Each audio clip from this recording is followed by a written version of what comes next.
கிறிஸ்துவுக்குள் மிகவும் பிரியமானவர்களே, இயேசு கிறிஸ்துவின் நாமத்தில் உங்களை வாழ்த்துகிறேன். நீங்கள் அனைவரும் நலமாய் இருப்பீர்கள் என்று கர்த்தருக்குள் நம்புகிறேன்.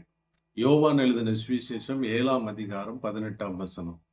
சுயமாய் பேசுகிறவன் தன் சுய மகிமையை தேடுகிறான்.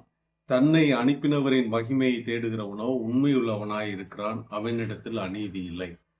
இன்றைக்கு அநேக தேவ பிள்ளைகள் தங்களுடைய சுய மகிமையை தேடுகிறவர்களாய் இருக்கிறார்கள். தேவனுக்கு மகிமை செலுத்தும் விதமாக பாடுகிறதோ பிரசங்கம் பண்ணுவதோ குறைந்து விட்டது.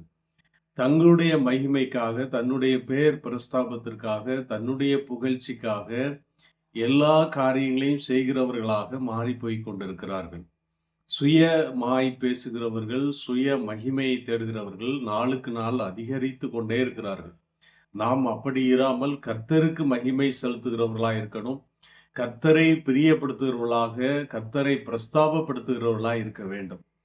தன்னை பிரஸ்தாபப்படுத்துகிற, தங்களை குறித்து மேன்மைப்படுத்துகிற காரியங்களை இன்றைக்கு அதிகமாக நாம் பார்த்து கொண்டிருக்கிறோம். ஊழியங்களிலும் சுய காரியங்களிலும், அதாவது சொந்த குடும்ப காரியங்களிலும், எல்லா விஷயங்களிலும் தங்களை பிரஸ்தாபப்படுத்துகிற, தங்களை மகிமைப்படுத்துகிற நபர்களை நாம் பார்த்து கொண்டிருக்கிறோம்.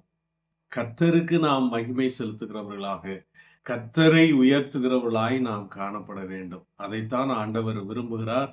உங்களுடைய வாழ்க்கையிலே நீங்கள் யாருக்கு முக்கியத்துவம் கொடுக்கிறீர்கள்? உங்களை நீங்களே மேன்மைப்படுத்திக் கொள்கிறீர்களா, அல்லது கர்த்தரை மேன்மைப்படுத்துகிறீர்களா என்று நீங்கள் சிந்திக்க வேண்டும். தேவனுடைய ஆவி வாசமாயிருந்தால் தேவனை தான் மேன்மைப்படுத்துவோம். தேவ ஆவியை தவிர மற்ற ஆவிகள் இருக்கும் என்று சொன்னால் நீங்கள் புரிந்து கொள்வீர்கள் என்று நினைக்கிறேன்.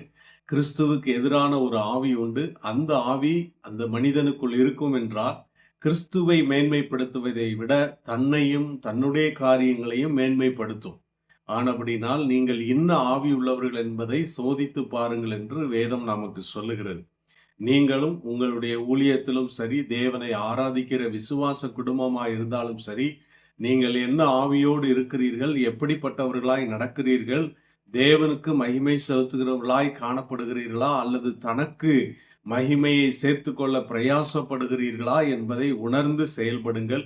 கர்த்தருக்கு விரோதமான காரியத்தை செய்வோம் என்று சொன்னால் தேவனுடைய ராஜ்யத்துக்குள் பிரவேசிக்க முடியாது என்பதை நன்கு அறிந்தவர்களாய் நீங்கள் செயல்படும்படி உங்களை நான் நினைப்பூட்டுகிறேன். கர்த்தர் உங்களை ஆசீர்வதிப்பாராக.